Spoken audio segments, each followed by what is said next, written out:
La crainte de l'Éternel est pire. Il subsiste à toujours. Les jugements de l'Éternel sont vrais. Ils sont tous justes. La parole du Seigneur. Vous qui êtes dehors et derrière, vous pouvez approcher de vous. Il y a des places devant. Approchez devant. Protocole, il faut mettre les gens arrangés et tondus de botier. C'est de cette façon-là qu'on s'assoit dans la maison de l'Éternel. Ça, c'est la maison de Dieu. Tu ne viens pas t'asseoir dans la maison de Dieu comme selon ce que toi tu veux. Non. Il faut suivre l'ordre des protocoles. Amen. Nous venons de lire un texte important. La Bible nous dit clairement, la loi de l'Éternel est parfaite. Elle restaure l'âme. Ici nous comprenons que le seul instrument ou l'un des instruments par lequel Dieu restaure une âme, c'est lorsqu'il utilise sa parole qui est sa loi.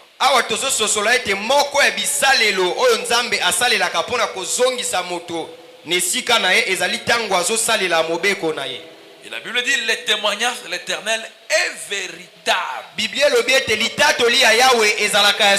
Il rend sage l'ignorant. C'est la partie qui m'intéresse. Le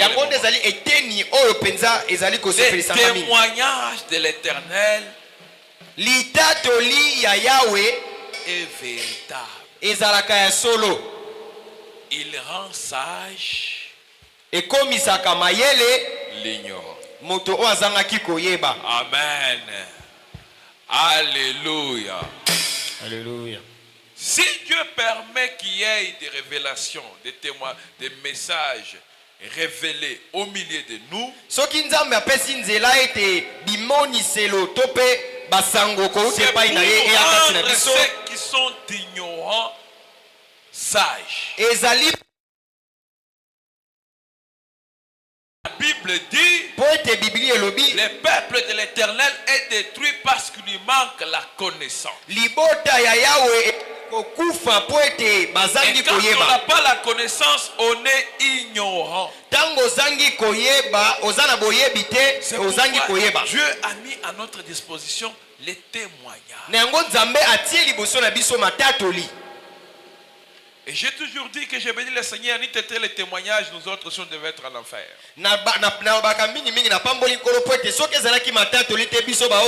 Parce que cela dépendait que de ces pasteurs théologiens qui ont rempli le monde.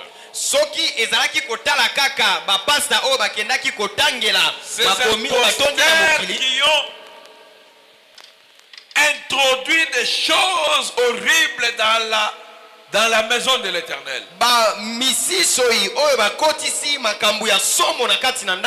ne pouvait pas avoir la connaissance totale du dépouillement. Aucun pasteur théologien prêche sur le dépouillement. On ne peut pas connaître, bien qu'on lit la Bible des fois, mais vous savez, certains versets pour les comprendre, il faut que Dieu lui-même te révèle. Beaucoup de pasteurs nous disent, écoute, ce passage de 1 Timothée chapitre 9, on l'a toujours lu, mais on ne l'a jamais compris depuis qu'on a écouté les témoignages. Parce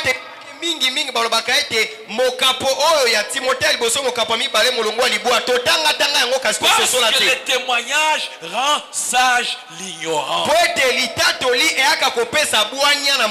Nous avons été ignorants de beaucoup de choses. Le monde est rempli de mauvaises choses.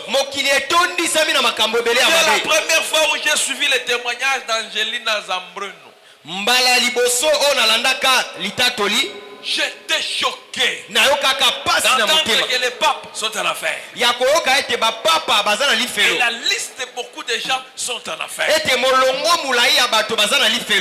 de ce témoignage, j'ai suivi notre témoignage. Je me suis rendu compte que même moi-même j'étais en danger. Parce que je faisais partie d'une église où on ne nous a jamais parlé de l'enfer. Je sais que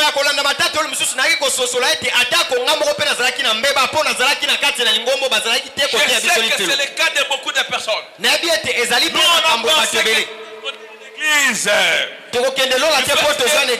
Du fait que nous sommes à l'église. Du fait qu'on a reçu Jésus-Christ comme Seigneur et Sauveur. C'est tout, on va aller au ciel. Certains pasteurs nous ont même dit. Vous irez au ciel. Mais sur la terre, vous devez juste souffrir pour réussir. Et mettre la réussite terrestre avant les paradis.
Le Seigneur a commencé à énumérer les démons incarnés qui sont ici chez nous au Congo.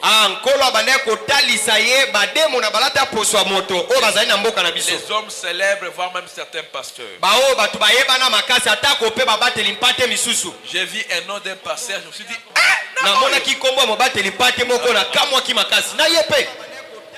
pour certains, j'ai démons incarnés. J'ai parlé au pasteur Pierre, pasteur Pierre assiste et sourit, il a dit, pasteur, mon désert au bébé.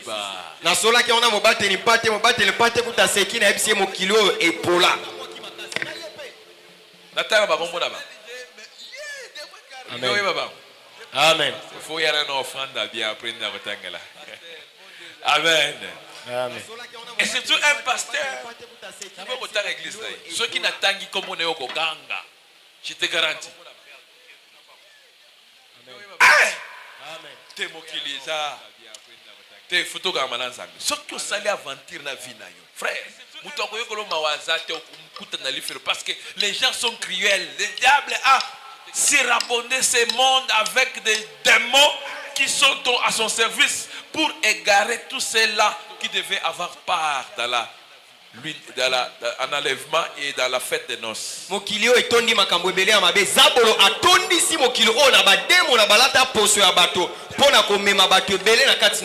C'est pourquoi je t'exhorte d'écouter bien les témoignages. Parce que c'est la voie par laquelle quitter de l'ignorance. Que le Seigneur vous bénisse. Nous invitons le pasteur Pierre.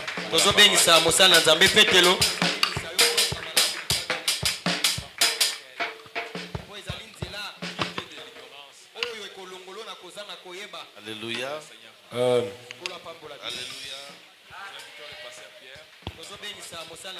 Amen.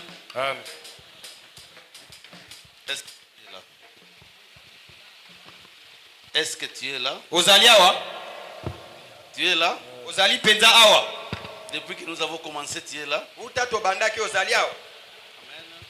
Ne dites pas que je n'avais pas entendu. Amen. Est-ce que tu es là? Comme le pasteur vient de le souligner, je suis très révolté. Ne soyez pas un chrétien léger. Tu vas rater le ciel. Tu dois chercher le Seigneur. Priez beaucoup. Vivez loin des péchés. Toutes sortes de péchés. Vivez comme des enfants de Dieu. Priez dans ce monde ténébré. Priez dans ce monde ténébré. Priez. Priez. Ah, bondela. Ah, d'accord. Bongenga, voilà. Ah, alléluia. Amen. Parce que Jésus dit que nous sommes la lumière de ce monde. C'est bon que là où tu es, qu'il y ait des problèmes et c'est toi l'auteur. Non. Un chrétien, vous voulez être connecté au ciel. Vivez dans la sanctification. Respirez la saine doctrine. Qu'on ne te parle pas de quoi que ce soit. J'étais ici à côté. J'achetais le crédit. Un monsieur qui est là-bas, il dit que cette église, c'est le messager. Une sœur d'ici, il dit non, nous sommes la sainte. Il dit, oui, moi je viens de dire à quelqu'un que l'église messager est là. Vous voyez que même ces gens sont dans leur strict là, mais ils sont un peu remarqués. Et nous qui sont dans la voie normale, nous devons encore faire plus la différence. Tu ne seras jamais fort si tu n'as pas de révélation du Seigneur. Je parlais encore ici. Tous les prophètes, ils connaissaient le Seigneur. Ils allaient là-bas. Ils connaissaient le Seigneur. Ils avaient de grandes révélations. C'est pour cela que vous n'entendrez jamais dans la qu'un prophèt est tombé dans l'impudicité. Jamais. Ils connaissaient le Seigneur. Et ils sont restés assidus dans la sainte doctrine. Vous ne le verrez jamais dans la politique,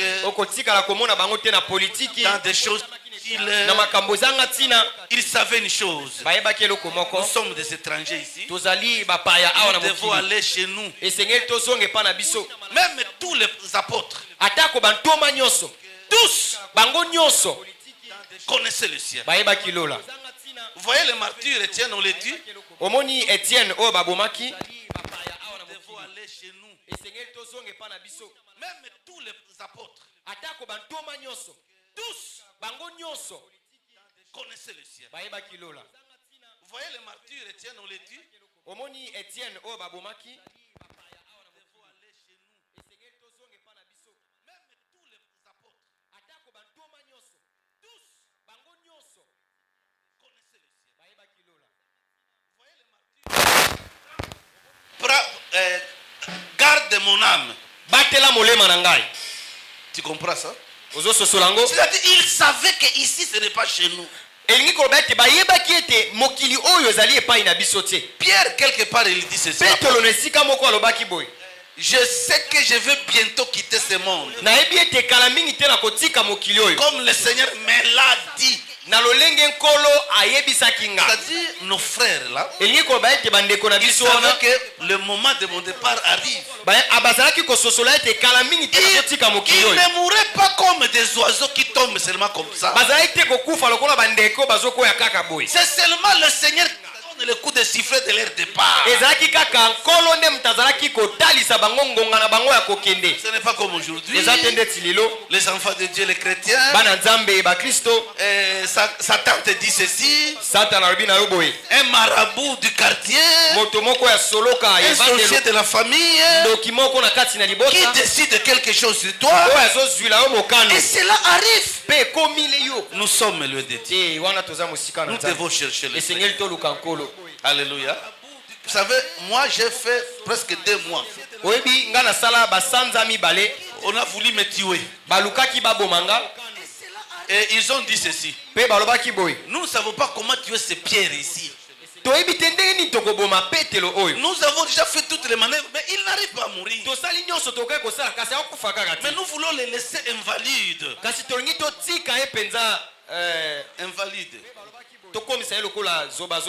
C'est-à-dire j'ai fait presque 1 mois et demi sans marcher. J'étais seulement par terre là-bas.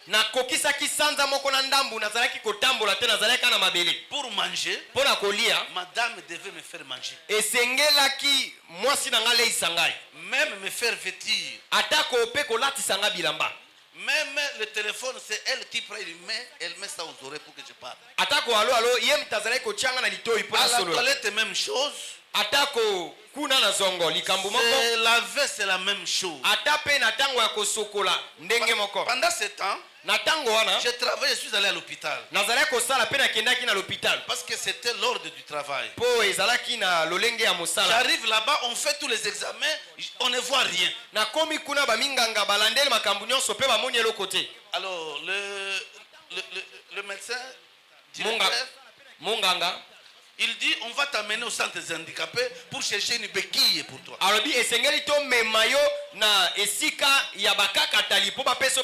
Parce qu'on te voit, tu es en bonne santé, mais tu ne sais pas marcher. J'ai dit, composez-moi le numéro du directeur d'exploitation, mon chef. Et je lui ai dit, vous êtes diacre à la Sebeko. Je crois que tu vas comprendre mon langage. Moi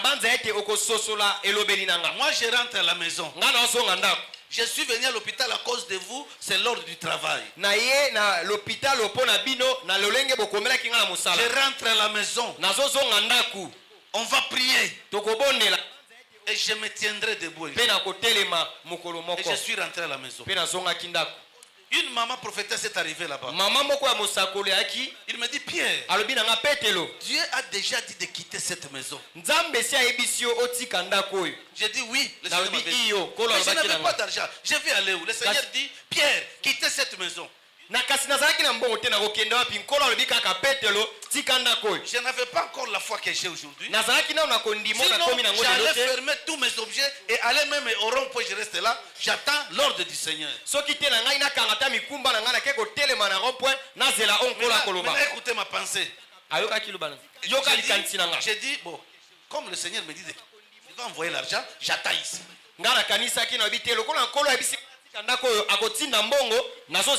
La prophétesse me dit, le Seigneur a déjà enlevé sa sécurité ici pour toi. Tu es sans sécurité ici.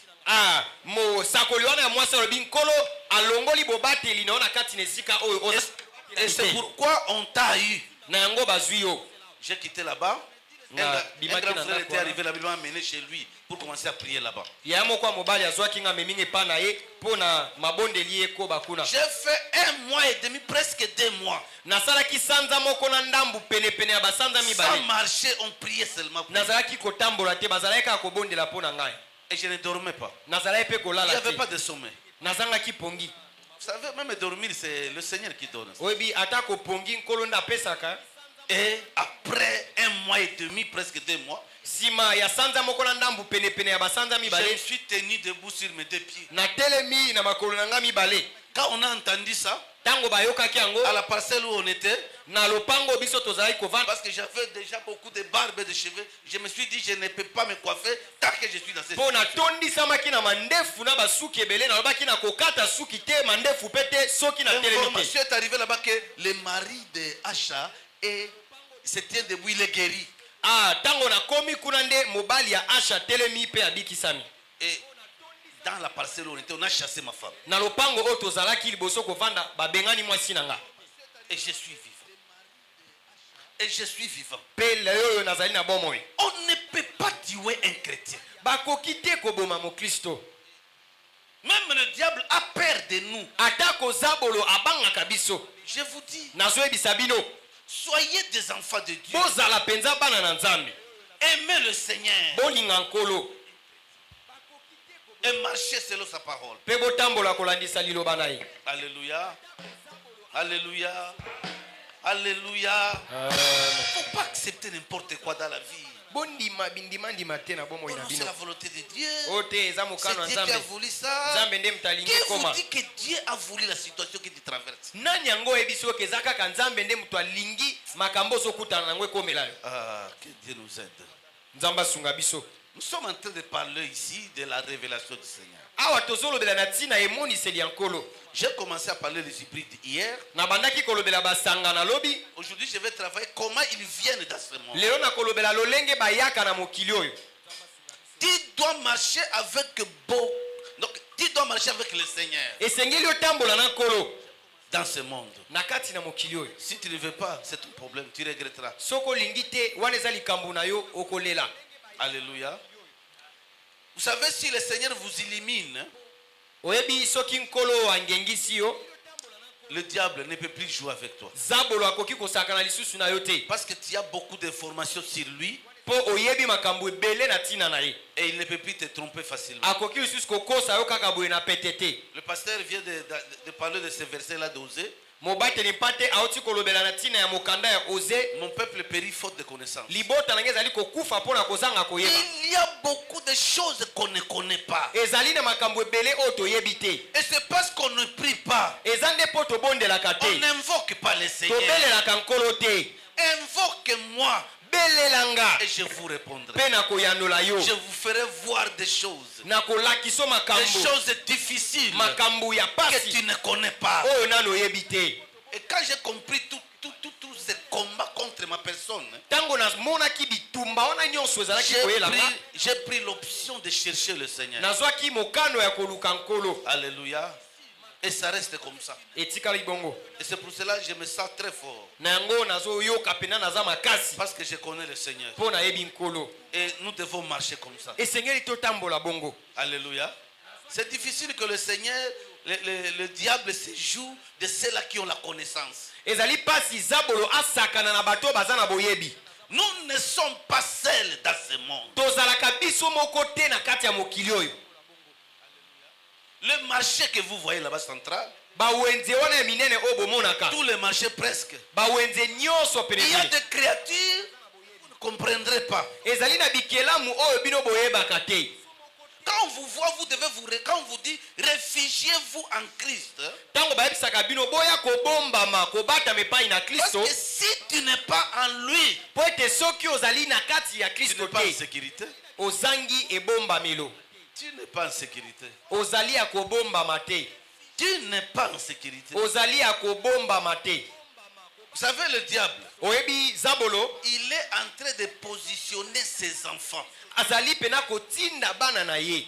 les démons Bademona et les hybrides, na basangana pour qu'ils occupent tous les postes élevés, po ete bazwa penza bapete ya bisika ya likolo pour faciliter. mpona koyikanisa bokonzi na ye. Parce que quand il va dominer ce monde, Po ete ntango akokonza na kati na mokili oyo il n'y aura pas de résistance. bato bakokanga lisusu motema te.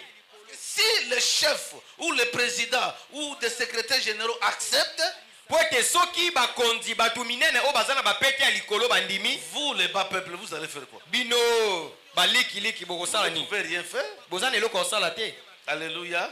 Il sait ça, c'est sa stratégie. wana nde mayele na ye. Première méthode utilisée par Satan pour venir dans le monde. mayele ya liboso oyo satana asalelaka mpona koya na mokili. C'est la reproduction in vitro. In vitro.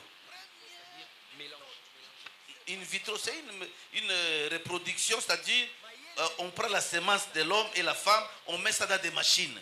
Ah ok. Bazwi mboto ya mobali na ya mwasi batiango na kati ya ba machine. Et on dit comme vous ne donnez pas d'enfants, Babi lokola bino bozo bota te, vous pouvez utiliser cette méthode. bokoki pe kosalela mayele oyo. Cette méthode vient de l'enfer. Mayele wana euti pa euti na lifelo. On a porté ça ici dans le Ba monde. memiango na kati ya mokili na biso.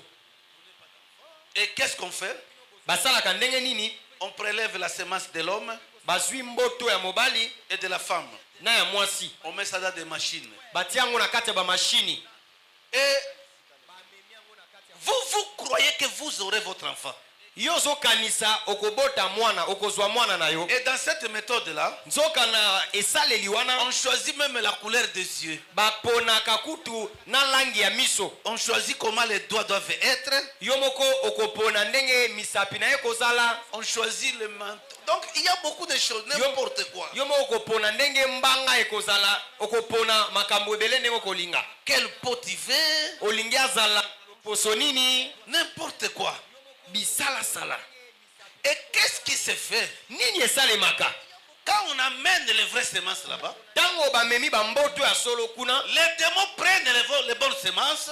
bademo na bazwaka bamboto ya Il malamu. faut avec ça d'aller dans les usines sous-marines. Bakei nango na kati na baizini na bango ya se ya On mai. vous laisse des semences de démons. Bango siko bazwi batiki bamboto ya bademona. Et puis l'enfant va grandir dans ces choses-là. Mwana koko kati ya Après vous bamasini l'amenez chez wana. vous, non? Sima bokozwa eboye na Il epa na peut bino. même avoir votre apparence. Akoki pe kutu kokokana na yo Je azwi elongi na yo. t'assure, ce n'est pas ton enfant. Nzoka ezali mwana na yo te. On dit quoi? Ça aide à ne pas avoir de douleur. Balobaka nini yo te wana eza po esunga yo omema mokumba te. Vous pouvez avoir les enfants très facilement. Okoki kozwa okoki kobota mwana no na Autant pete. d'enfants que tu veux. Bana ebele na ndenge olingi. On veut juste faciliter Ezaka nde po tosunga bino, les couples qui ont difficile d'avoir d'enfants. tosunga babalani oyo bazali komona pasi komema zemi. La première fois que j'ai témoigné ça en ligne, Mokolo ya liboso na tatolaki yango na singa. il y a une maman qui a dit je suis foutu. Mama moko alobi ah na sambwe. Ma fille était mariée mais elle n'avait pas d'enfant. Mwana na ngai ya mwasi abalaki kasi azalaki kobota te. Et lui et son mari ont pratiqué cette méthode in vitro. Ye na mobali na ye basalelaki mayele wana. Et l'enfant leur ressemble. Mwana wana pe oyo babotaki akokana ne na bango azwa bango. Maintenant là, Sikoyo en écoutant ce témoignage, ndenge nayoki litatoli oyo je ne sais pas, je n'ai plus un coco. Parce que coco a sa démon. naza lisu na koko te po koko wana azali demona. Alléluia. Ça s'étend jusqu'ici. Ezosalema kino lelo. Et il y a même une autre méthode qui est là. Eza kutu lisusu na mayele mosusu On wana commence à vendre même les semences des hommes. oyo bazali pe koteka bamboto ya mibali. Mais quand vous vendez votre semence, Tango bozali ozoteka mboto na yo, vous vendez déjà. ozali komiteka nde yo moko. Votre semence va aller au plus bas là-bas. Mboto ne kokende kuna na se ya mai. C'est fini. Esili po na yo. Vous restez ici un carton vide. Otikali penza zoba zoba na mokili. Et cette méthode-là, Pe mayele wana c'est déjà plein partout. e panzani bisika nyonso na mokili. Tu vois, on est en train de fabriquer des robots. Lelo bozomona bazosala ba robot. Avec le temps, Nakala il faut dire que nous commençons à fabriquer les hommes. na mikolo ya ba okoma kolobo te tozosala batu. Or, ce sont des démons qui sont en train Zoka d'amener dans ezali ce- nde bademo na bazomema na mokili oyo. Vous croyez que Dieu, pour vous donner un enfant, il faut passer par ces machines-là? Okanisi pena po nzamba peso mwana esengelo leka na nzela ya ba machine wana. Dis, comment un enfant qui a grandi dans la machine aura l'affection? Dieu veut que l'enfant reste dans le ventre de sa maman. Nzamba lingi mwana akola na kati ya libumu ya mama na ye. Affection, Mais c'est un démon tout simplement. Comment quelqu'un peut grandir dans des machines et avoir l'essence humaine?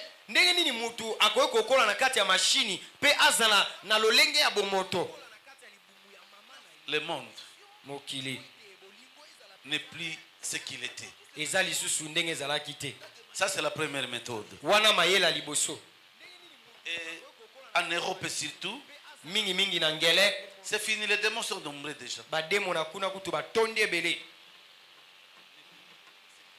Ils sont nombreux. Il y a quelques groupes déjà qui ont manifesté. Qui ont dit ces enfants, il faut d'abord les étudier, pardon.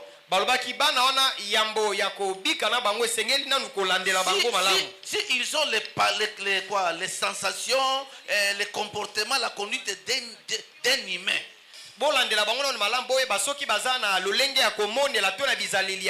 Puisqu'on comprend très mal un enfant qui est né dans des machines, peut avoir les sentiments, les passions, tout ce qui concerne l'homme.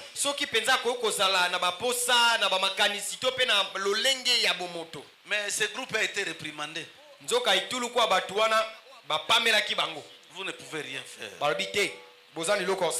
C'est le progrès technologique. Et ça va arriver ici très bientôt. Vous n'avez pas le choix. Alléluia. Amen. Deuxième méthode. Le diable n'est pas con. Hein? Les couples païens. C'est-à-dire c'est la voie fiable pour peupler ce monde avec les hybrides et les démons en chair.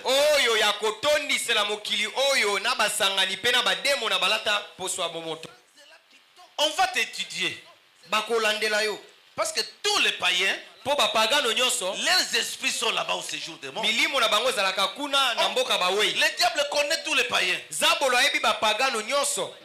Et il va faire en sorte que quand la femme est à sa date vraiment de fécondité,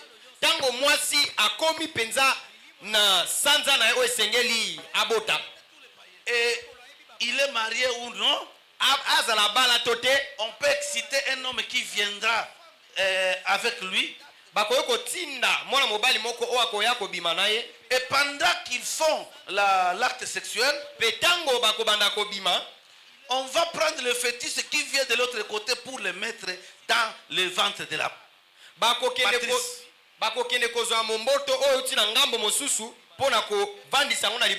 Et toi tu vas dire c'est mon enfant. S'il n'a jamais été ton enfant. Et l'enfant va grandir. C'est parce que ce sont les conditions naturelles de tout homme. Mais ce n'est pas ton enfant. Maintenant imaginez, les païens sont nombreux dans ce monde. Voilà.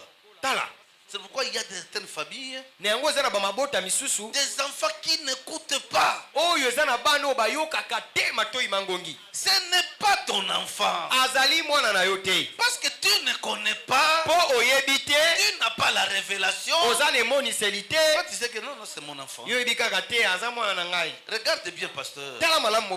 Les taux des enfants qui ne respectent leurs parents. Est-ce que c'était comme ça dans l'état passé? Des enfants sont de plus en plus rebelles à leurs parents. Dieu dit, l'enfant honore ton père et ta mère, afin que tes jours soient prolongés sur la terre et que tu vives en paix. Ces démons-là ne respectent pas cette parole-là. C'est une parole qui concerne les enfants légitimes de Dieu qui viennent dans ce monde. tous les enfants qui n'honorent pas les parents, qui ne respectent pas les parents, il faut un point d'interrogation sur ce enfant. Comment un enfant peut injurier sa maman? Comment un enfant? Ça me fait très mal. Je vous donne un témoignage qui est passé chez nous à Brikine.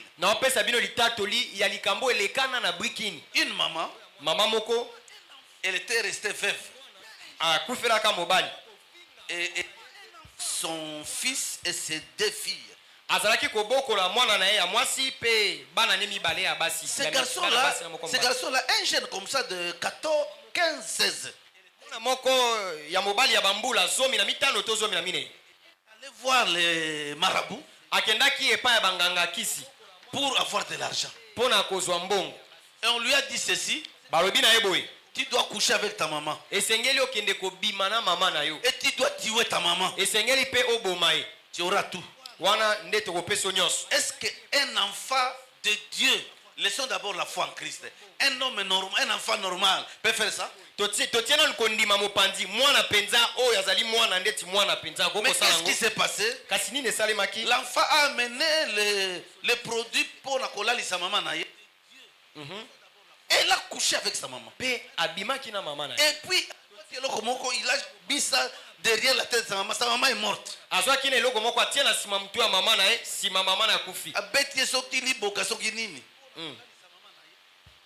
Et la maman est morte.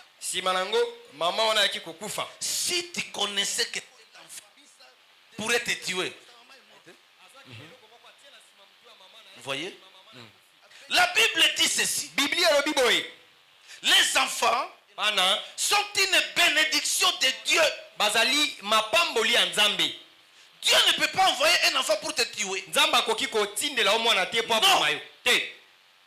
Il y a des mamans qui piquent même la crise. Parce que tous les enfants sont des rebelles dans la maison. Sachez qu'il y a des hybrides parmi tes enfants. On peut parler une fois, 2 fois et l'enfant écoute. Tous les enfants de la rue ici que vous voyez, nombreux sont des hybrides. Tous les fous que vous voyez ici, nombreux d'eux ne sont pas des Congolais. On les a amenés, si c'est par télépathie ou quoi, pour les jeter ici. Et ils travaillent avec beaucoup de démons. Vous devez prier avant de se marier. Même avant que l'homme et la femme puissent entrer ensemble. Demandez que le sang de Christ vous couvre. Je vous dis. Sinon, l'ennemi est là. Alléluia. Troisième méthode. L'ennemi est méchant. L'autre méthode, c'est que les démons en chair peuvent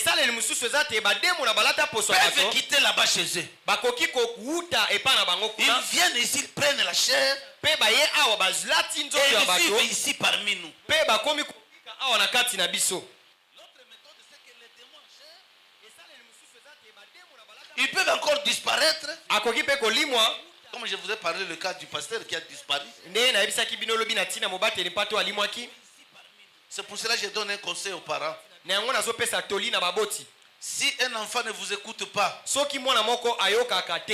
priez, demandez à Dieu si réellement c'est ton enfant ou pas ton enfant. Moi,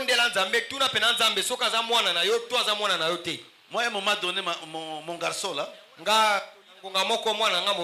il a commencé à faire n'importe quoi. Il me paie là, pas beaucoup, mais j'ai commencé à être agacé. Et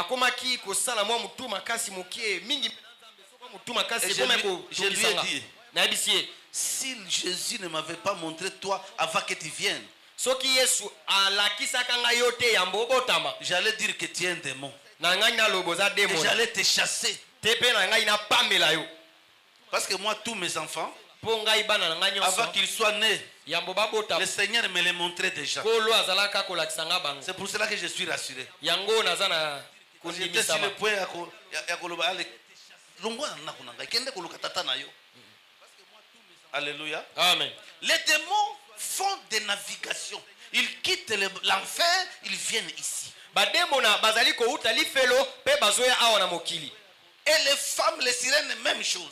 Na basi ya bamami watape bazo sala lolenge moko. Ils aiment les boîtes de nuit. Balingaka mingi ba ipokolo abutu Et des hôtels. na ba hotel. Quand on m'a dit de venir ici, Tango ba ebisengana ya awa. le pasteur responsable m'a dit, est-ce qu'on peut prendre l'hôtel? J'ai dit non.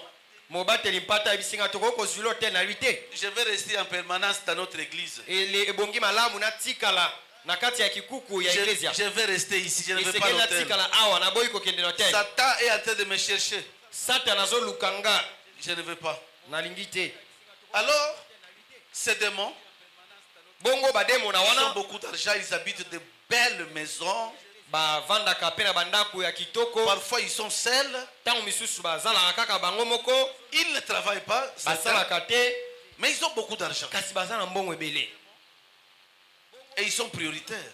Pe bazali penza bato oyo bazwaka esika liboso. Ils sont connus Bayebani dans leur monde. na mokili na bango Ils sont nombreux. bazebele. Ils aiment les filles. Balingaka basi mingi. Il peut coucher avec 30, 40 filles par jour. Akoki kobima na basi tuku misato to pe Et il tuku va minei na vous donner mokolo de moko. l'argent. Pe bakopesa ye Et bakopesa sachez mbongo. qu'il a déjà acheté votre âme. Wana yeba ete esi asombaki molema na yo. Ils sont impudiques Bazalaka batu ya ekobo. parce qu'ils ont la mission de salir la race humaine. Po ete bazali na etinda ya kobebisa bikelamu ya nzambe. Moi, Ngai je ne comprenais pas ce qui se passait souvent. nazalaki kososola malamu te makambo ozali kaka Quand je koleka. monte dans un bus, Ntango na mati na mutuka beaucoup de gens sortaient. ebela bato bazalaki kobima. Fois, deux fois. Mbala moko te mbala mibale Même pete. dans la voiture, Atako na kati ya mutuka, même sur la moto. atako na tukutuku. Je peux venir, je trouve une personne là-bas. Nakoko mata na kuti mutu. Moi aussi, je vais monter. Nga pe na ngina Il dit non, mata. non, moi je descends, toi tu peux partir. Okomona mtabi te nga na kiti na nga yo Je mata me kende. disais, qu'est-ce qui ne va pas? Qu'est-ce que moi je suis? Nazali komituna me likambo nini ngai naza nani? Et le Seigneur me dit, il n'avait pas parlé d'abord des choses des hybrides ou des démons. Il me dit que beaucoup ne supportent pas ta présence. Na tunaki na ebisi nkolo ebisi ngalo bite ebele bakokaka bozalisi na yo te. C'est alors que j'ai compris. Ah, donc il y a beaucoup de sorciers. Nde bisika na sosolaki na bia bandoki bazalaki ebele hein. Alléluia. Nous sommes dans un monde pourri Tozali na kati ya mokili oyo epola. où tout ce que nous voyons n'est pas nécessairement ce que nous voyons. Oyo nyonso tozomona eza kaka te lolenge tozomonela. Il nous faut des yeux spirituels. Esengeli na biso tozala na miso ya molimo. Il faut que le Seigneur nous ouvre les yeux. Esengeli nkolo afugola biso miso. Vous voyez l'apôtre Pierre, Omoni Thomas Petelo. Ananias aye. Na mabunza na ye ya koteka elanga. Il dit bon, ça c'est ce que nous avons vendu. Arabi oyo nde nyonso totekaki. L'apôtre regarde. Ntoma talie. Il dit tu es sûr vraiment ce que tu as fait c'est ça? Arabi ondimisa mi penza oyo nde nyonso boteki. Elle dit oui. Arabi iyo. Mais tu n'es pas en train de mentir à un homme. Ayebisi ozokosa mutu te. Tu es en train de mentir au Saint-Esprit. Ozokosa nde molimo mosantu. Pourquoi Satan a-t-il rempli ton cœur jusqu'au point de mentir au Saint-Esprit? Pona nini Satana atondisi motema na yo kino okosa molimo mosantu? Et Ananias est tombé par terre et a coufi. Sima Ananias akweyaki na mabele pa kufi. Sa femme est entrée, même chose. Mwasi na ye mpe ntango akoti lolenge moko kaka. Vous croyez que ceux qui étaient aux alentours là-bas vont oser mentir Pierre encore? Okanisi bato bazalaki nzinga bakokaki lisusu koluka kokosa Nous Petelo. avons besoin des yeux spirituels Toza na posa ya kozala na miso ya pour molimo. connaître ce qui est vrai et ce qui n'est pas vrai. Pona tososola oyo ezali ya solo na oyo ezali ya solo te. Parmi ces démons ici, Na kati na il y a bademo na ceux qui oyo viennent à l'église. ezali pe na baoyo bayaka na lingomba. Ils sont assidus. Bazali pe na komipesa. Je crois que le pasteur peut céder au sentiment, Kino ete mobateli pata akoki kosalela sentiment commence à le prendre ou à la prendre comme exemplaire. akomi pe Voyez-t-elle maman? mama Voyez-t-elle papa? Ce sont des démons. Ils essaient d'effacer les traces. Ils ont une mission. Il faut que le pasteur, les serviteurs de Dieu aient des yeux pour voir. Beaucoup de serviteurs qui sont piégés comme ça. On vous étudie là-bas au séjour dans le monde de Satan, on vous étudie. Et on les envoie. Surtout les femmes.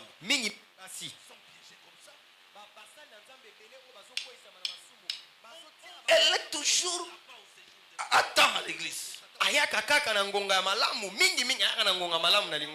Jusqu'à ce qu'elle crée l'atmosphère d'être près du pasteur. Et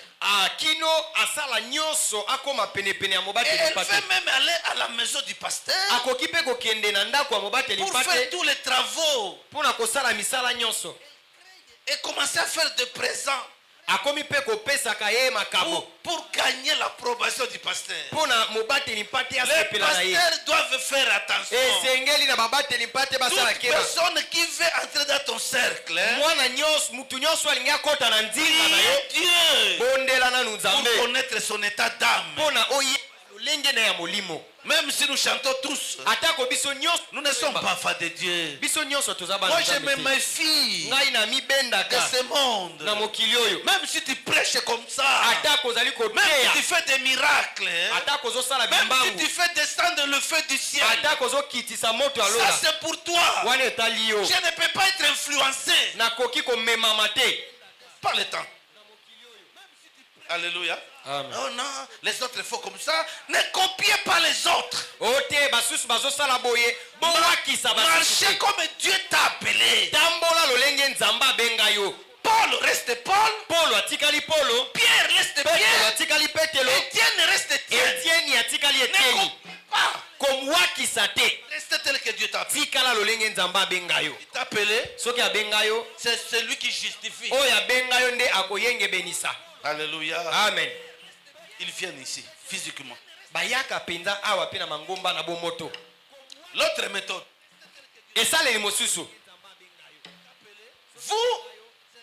Vous êtes dans ce monde. Vous ne connaissez pas ce qui se passe. Tu peux être enceinte. Les démons vont chercher une sirène qui te ressemble. Et un homme qui te ressemble. Qui ressemble à ton mari, pardon. Alors qu'est-ce qu'ils font? Ils vont calculer. Quand tu tombes enceinte, cette sirène aussi doit tomber enceinte. Et vous accouchez. Là aussi, cette sirène-là accouche. Maintenant, les enfants vont grandir au même âge. Et les enfants se ressemblent. Et qu'est-ce qu'il faut? Parce que vous ne voulez pas prier, vous aimez dormir. Vous ne voulez pas prier. Laissez. On va vous manipuler. Pasteur, ils amènent ces faux enfants-là. Ils viennent la nuit chez toi. Ils prennent ton enfant-là. On fait ceci surtout pour les enfants qui ont des étoiles, des enfants qui ont des percées. Qui ont un avenir glorieux. Alors, ils laissent là-bas. Ils prennent ton enfant, ils vont avec lui. Et vous allez vous réveiller. C'est mon enfant. Et puis vous allez commencer à remarquer que mon enfant n'était pas comme ça. Qu'est-ce qui ne va pas? Pasteur, vous commencez à chercher le pasteur. La maison d'un enfant de Dieu, le feu doit être là. Quand Satan vient, il n'entre pas. Ils vont rentrer avec leur copie. Vous savez, les enfants sont sous la responsabilité des parents. Mon fils et moi. Si j'étais marabout, je peux l'amener chez marabout. Et il sera sorcier. Et Dieu ne peut rien faire. Si je vais amener mon l'église, il va grandir selon l'église. La Bible dit apprends l'enfant le chemin qu'il lui faut. Même quand il sera vieux, il ne pourra pas s'en écarter. Oh non, c'est une expression satanique. Vous devez ressembler à votre papa. Si Jésus est ton père, il doit ressembler à Jésus. Ah oui. Et on vous laisse la coquille là-bas. Ils partent avec ton enfant. Mais tu ne sauras pas ces choses. Si tu ne pries pas, tu ne marches pas avec Jésus, on te laisse un démon dans la maison. Vous dormez, la nuit l'enfant n'est plus enfant. Il commence à coucher avec toutes les sœurs et la maman. Après il rentre encore, il devient encore petit. Or vous avez un géant, un Néphilim dans la... Si vous ne voulez pas prier et chercher le Seigneur, vous êtes intérêt où le diable va jouer son football très.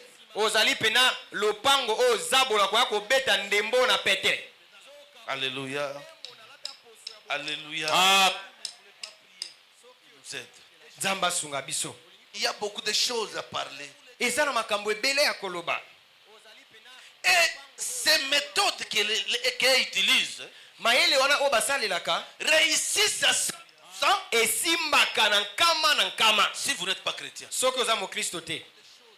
Donc, les pays où il n'y a pas beaucoup de chrétiens, pasteur Jabender, ils sont nombreux là-bas.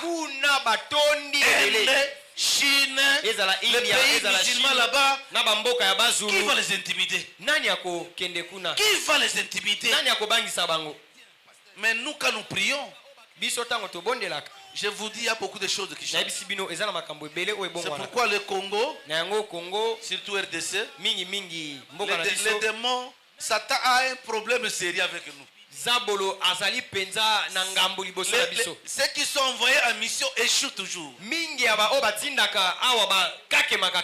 Alléluia. Amen. Parce qu'il y a des églises véritables. Reste dans une église véritable où on te prêche la vérité. Il y a beaucoup d'avantages. Si votre église est connue au ciel, la décision qui est prise ici, elle est acceptée au ciel et elle attend pour toi. Ni la grand-mère ne peut pas te tuer parce que l'église a prié. Amen. Que Dieu nous bénisse. Amen. Amen.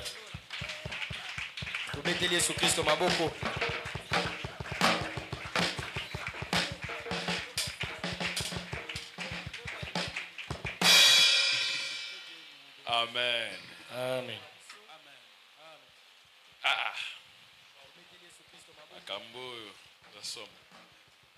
Mais dans aucun makambo kitoko batebele ba bazolala. Ah papa.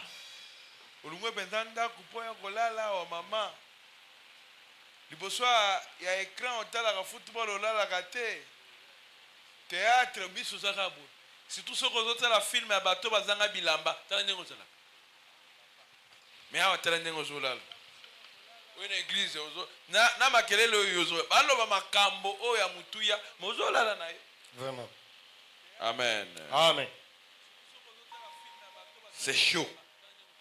Ils ont morto. Mais peut-être s'il faut une appréciation moto ou bien à doser. Amen. Amen. Les hybrides et les démons en chair. Basangana na balata poso ya moto. Une vérité authentique. Solo ya siki siki. Je vais vous donner quelques passages bibliques. Nazo pesa bino makomi ya Biblia. Le diable n'est rien d'autre qu'un imitateur de ce que Dieu fait. Zabolo azali mosusu te soki momekoli ya oyo nzambe azosala. Le diable imite Dieu. Zabolo amekolaka nzambe. Et vous allez voir dans la Bible, on a commencé à parler de cette race de démons en Genèse 6. Okomona na kati ya Biblia na ebandeli motoba bazolobela lolenge oyo ya bademona. Le fils des hommes virent les femmes des hommes. Le fils de Dieu virent les femmes qui étaient belles. On peut lire ça. On avait lu ça déjà, mais on peut relire. Genèse chapitre 6. Ebandeli mokapa motoba. Le verset 1. Molongo ya liboso.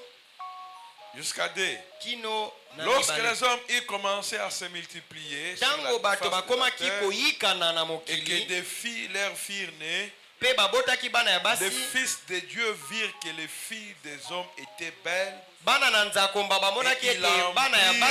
prirent parmi toutes celles qu'ils choisirent. Le verset 4 et 5. Les géants étaient sur la terre en ce temps-là. Après que les fils de Dieu firent venir vers les filles des hommes et que leur eurent donné des enfants. Ce sont ces héros qui furent famés dans l'Antiquité. Voilà les passages qui parlent de l'introduction des démons incarnés ou des hybrides dans le monde des humains.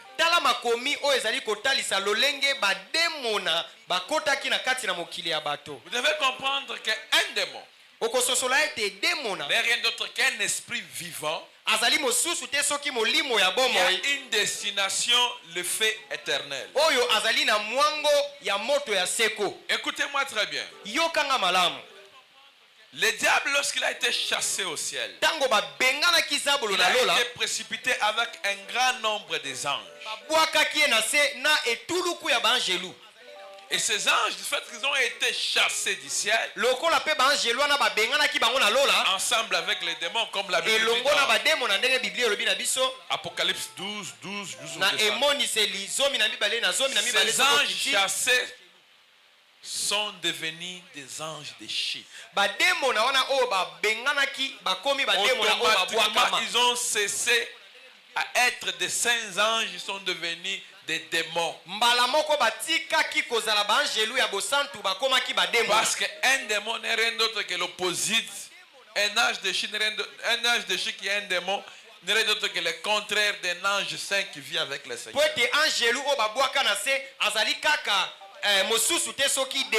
Mais écoutez-moi bien.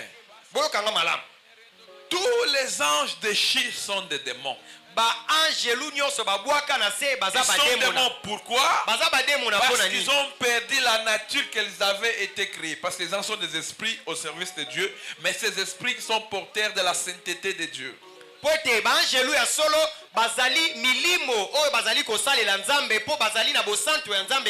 du fait qu'il y a eu l'iniquité qui a été trouvée en eux, ils ont perdu cette nature divine qu'ils étaient en eux, ils sont devenus directement des démons. Mais,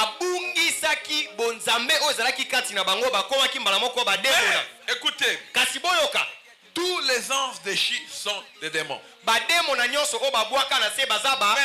tous les démons ne sont pas nécessairement les anges de chi.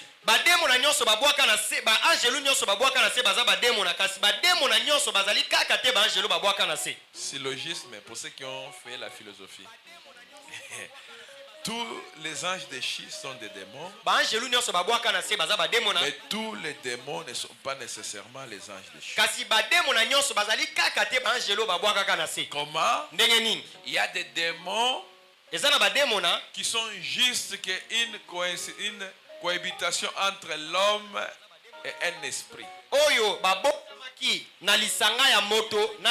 y a des démons qui sont produits du fait qu'il y a eu un esprit qui a couché avec un humain. L'enfant qui va sortir là, il est moitié humain, moitié démon.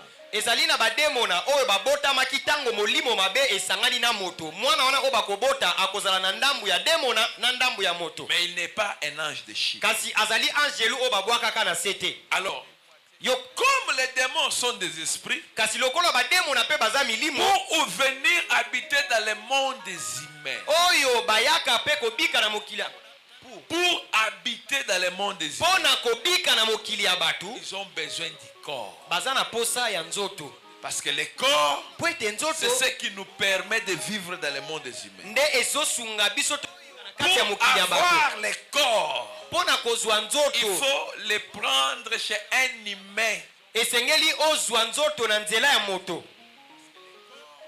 Et pour l'avoir chez un humain, pe pona kozwa nzoto epa ya il moto faut prendre la semence de l'humain. esengeli ozwa mboto ya moto. C'est pourquoi la pasteur a parlé de c'est in vitro, on prend la semence, c'est juste qu'on veut se servir de ta semence pour introduire un esprit dedans, parce que cet esprit aura le corps à travers la semence de l'humain. Na yango ntango mobateli mpate alobelaki na ntina ya momboto elingi koloba ete bazozwa kaka momboto ya moto mpo ete bazwa molimo mabe bakotisa na kati Il na est un molimo ozwa nzoto démon, ya mais moto. vous lui avez cédé la chair à travers votre semence.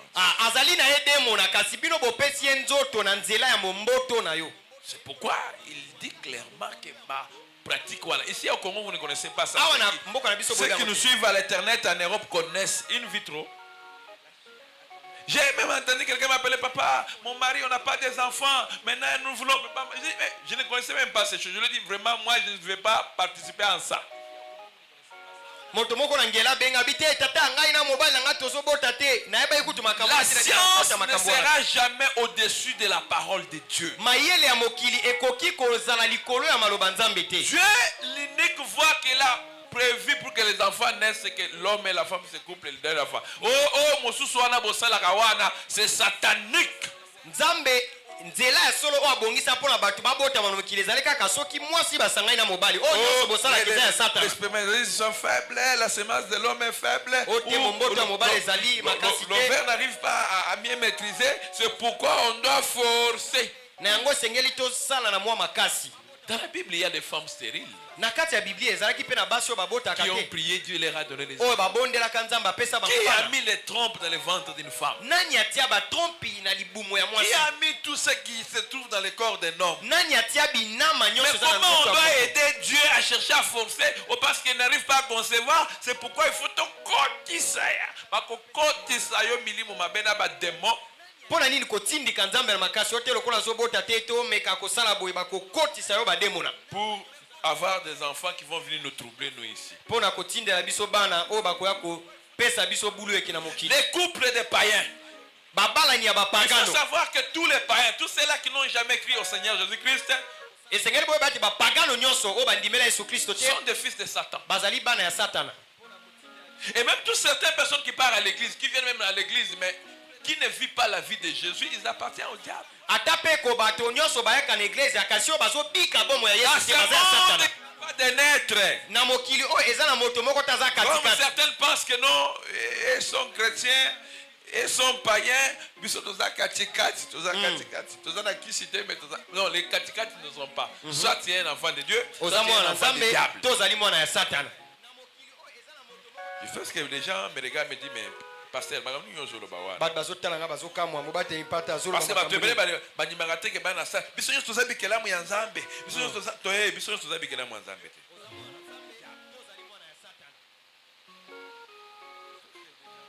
Jean chapitre 3.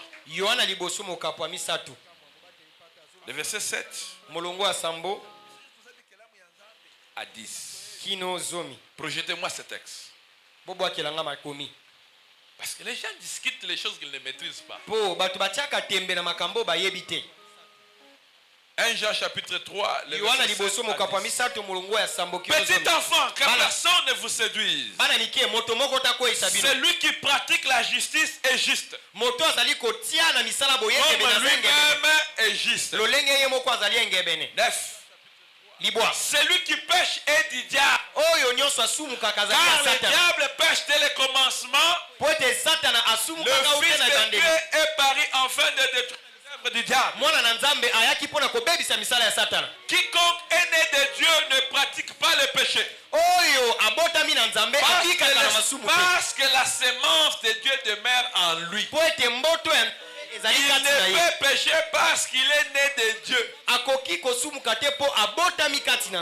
C'est par là que se font reconnaître les enfants de Dieu et les enfants du diable.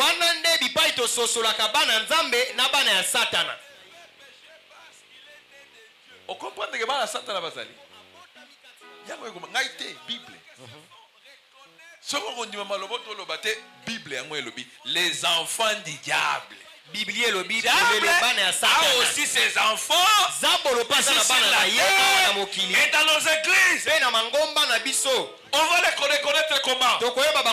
La Bible dit ceux qui ont la semence de Dieu, ils sont frustrés même quand bien même ils tombent dans le péché. Ils ne supportent pas demeurer dans le péché. Ce sont ceux-là qui ont la semence de Dieu. Et si tu vois quelqu'un qui demeure dans le péché, il aime le péché, il est l'enfant du diable.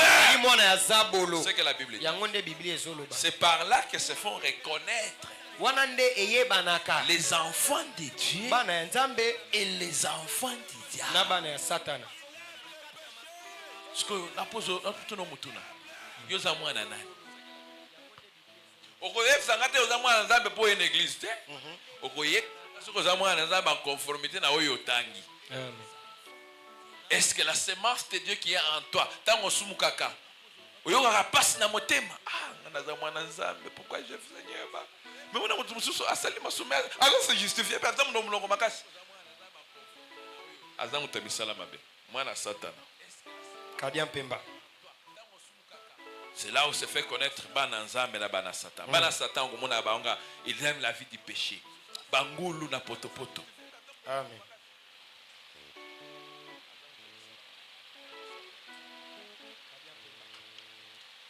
Troisième point, ils peuvent prendre la chair et vivre parmi nous. Litono liboso babaki akoki kozwa nzoto ya bomoto pe abika ilongo na biso. Batusole bien na ndenge nini. Oh. Lorsque vous lisez l'histoire de Genèse chapitre 19.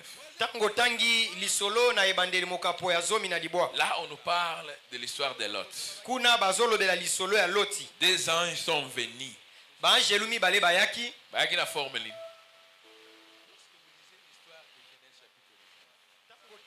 Batangi Bible bazawa te. Bayaki na forme humaine. Oh. Sko bayaki na forme la lola baange ya forme abatwazalaka. C'est possible qu'un esprit prend la chair et venir. Et kokipe ko salema molimo la Bible tanzoto pe ayana mokili. La Bible nous dit Bible lo bila biso de l'hospitalité. Bozala bato basungaka. En faisant cela, beaucoup ont reçu les anges. Na kosungaka ebele abatu bayamba bange. Même Dieu lui-même pour venir sur la terre prend la forme humaine. Atako emoko nzambe yambo aya na mokili. Abraham a causé avec Dieu. Abraham a mangé avec Dieu. Abraham alaki na nzambe.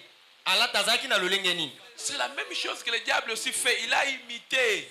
Ezape lolenge moko pe Satan sala. Satan se dire qu'un jour Azaki na bar na Lemba, il était quelque part à Lemba, il a rencontré Satan. Il a reconnu Satan parce qu'il était magicien. Mais les gens qui étaient tout autour ne savaient pas que celui-là qui était là c'était Satan. Satan vient dans ce monde. Il se promène. Il cause avec les gens. Plus loin, comme c'est un imputé qu'il couche avec des filles. Il y a des filles qui ont déjà couché avec Satan. Parce qu'il vient dans le monde dans la forme humaine. Un jour, il nous relatait lorsqu'on l'a amené dans une réunion de satanique. On l'a montré Satan. Elle n'a pas cru que c'était Satan. Parce qu'il était trop beau. Trop beau. S'il pouvait sortir à marcher dans certains coins des quartiers,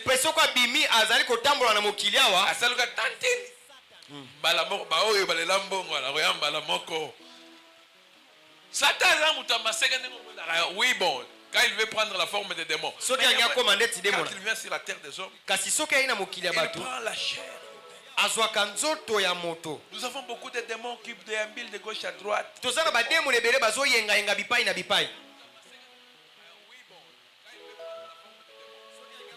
Yasukande Bukingai. Changer les enfants. Là, je me suis référé directement de l'histoire de Salomon. Avec les prostituées, les deux prostituées. Un a donné naissance. Et tous ont donné naissance. Au milieu de la nuit. L'autre qui avait tué son propre fils est venu changer. Parce qu'il va changer au moine. Bazwa o ya yonza ba pesa ba tikela yo elima. Mais tu fais que yo na kusambela te, oli na ko gêner ba prière otikela, ozaka pasteur prière pour moi. Pour toi. Mais il y a des choses qu'il faut aussi prier pour toi. Nous on est des coachs pour former des gens à prier. Tu n'attends pas seulement avec commencer à prier, appeler les pasteurs. Mais si tu as un pasteur, pasteur ou bien un pasteur, nous devons apprendre à prier. Le monde n'est pas ce que nous voyons.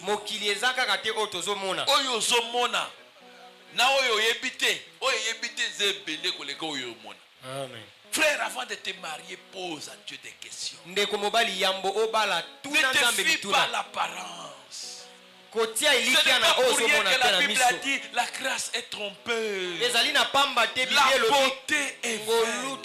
Mais la femme qui craint l'Éternel, c'est celle qui sera louée. D'ailleurs, l'un des moyens les plus faciles que moi j'ai appris avec le Seigneur, de connaître, d'identifier une femme que tu peux épouser étant chrétien, c'est observer cette femme, comment est-ce qu'elle se comporte, son comportement, sa vie. Parce que oh ya Satan ata mi bombi ndenge nini okusutuka eloko moko asala eloko moko osutuka parce que vous savez vous avez un ensemble authentique même pour insulter c'est difficile. Amen. Amen. Vous savez, laisse-moi ouvrir cette parenthèse. Jadis je n'aimais pas surtout épouser à Kinshasa. Pasteur, je n'aimais pas. Vous savez pourquoi? Parce que je voyais des spectacles. Moi, c'est Akangi Mobile Naye. Azo Finga Mobile. Yo Sakanangaye. Yo Mobile Zoba. Parce qu'il y a des limites que quelqu'un, un enfant de Dieu ne peut pas aller au-delà. Je vous dis sérieux. Amen. Camarade na moko ebisanga lui moninga na moko boya Sainte Fille na kati ya église. Te wana za demo. Parce que mutu azana bonzambe, ezana biloko soko sala te. Je vous garantis.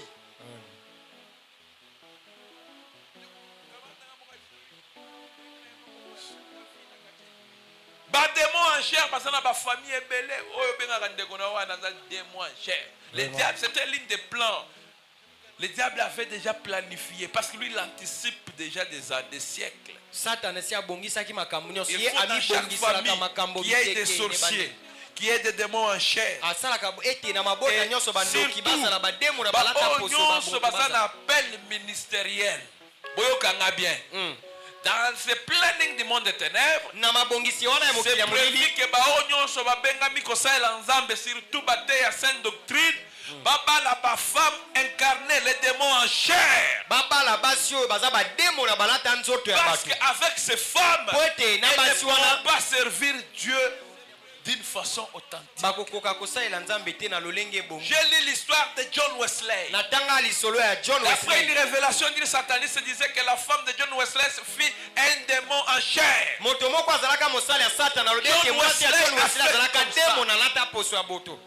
Il a mené le réveil en Europe. Il a prêché la sanctification. Et son mariage, il a fait comme ça. À Kenya, le pasteur Thomas Sambou est en train d'expliquer la partie livre de son histoire. Il est entré dans sa maison après la mission. Moi, c'est Simbi à tout le monde. Moi, c'est la boye ponani. Abeti était à Siligi pété. Voilà, il faut aller monter ma or. Amen. Mosuswa, père de réveil na Nigeria, Joseph Babalola. Il avait épousé une femme, un démon en chair. À 21 jours, il y a jeune Azongi. Moi, ça servait le roi à 6 alobi. Ce que Zaki Moussala Nzambe, le moyen que Soso na Pessi.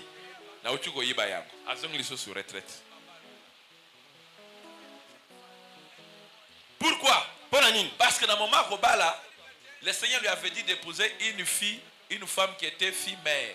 Ah, pote yambo abala nkolo yabisaki. Ancien, non, yo za mokambi na biso. Bampaka elingomba babite yo penza mokambi. Il faut épouser une fille qui est vierge. Et sengelo bala mwasi moko ya moseka. À un certain moment même la virginité ya mwasi ya mabe et ko servir le ni.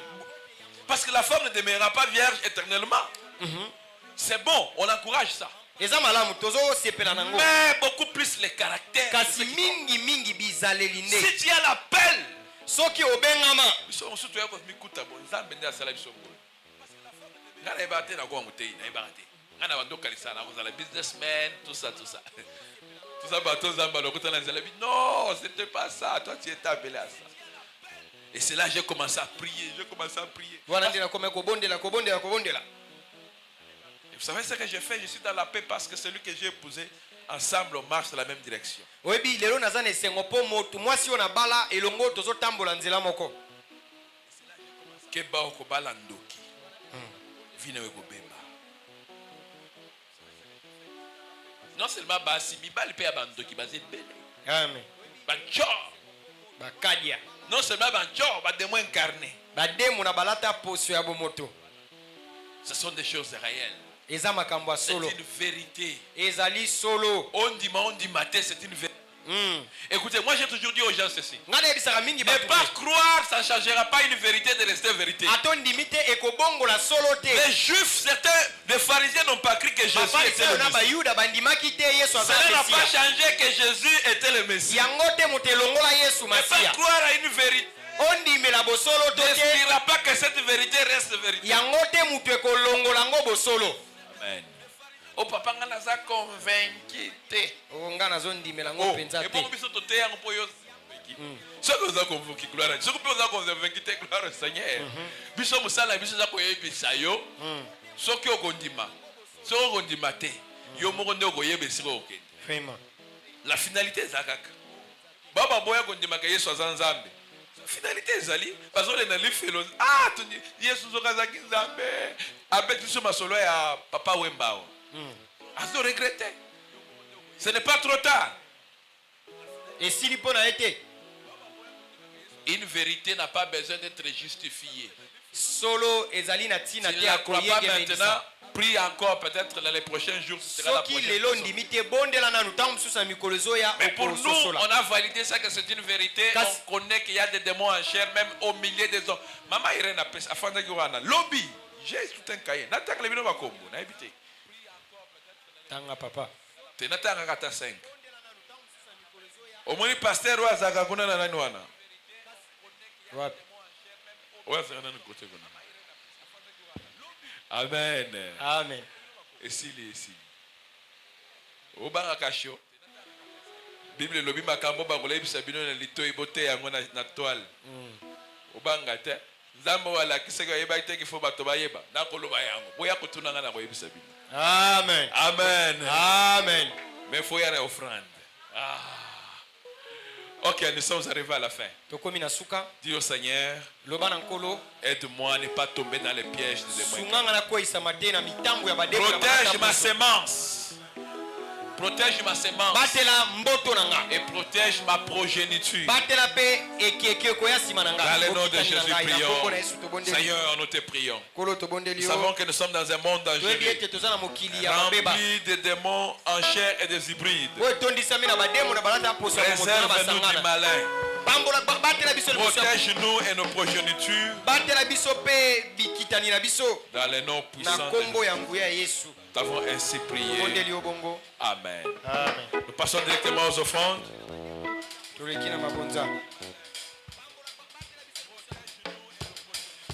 L'offrande de l'église. Prions nos offrandes. Seigneur, merci pour ces offrandes. Qu'elles soient allées favorablement. Dans les noms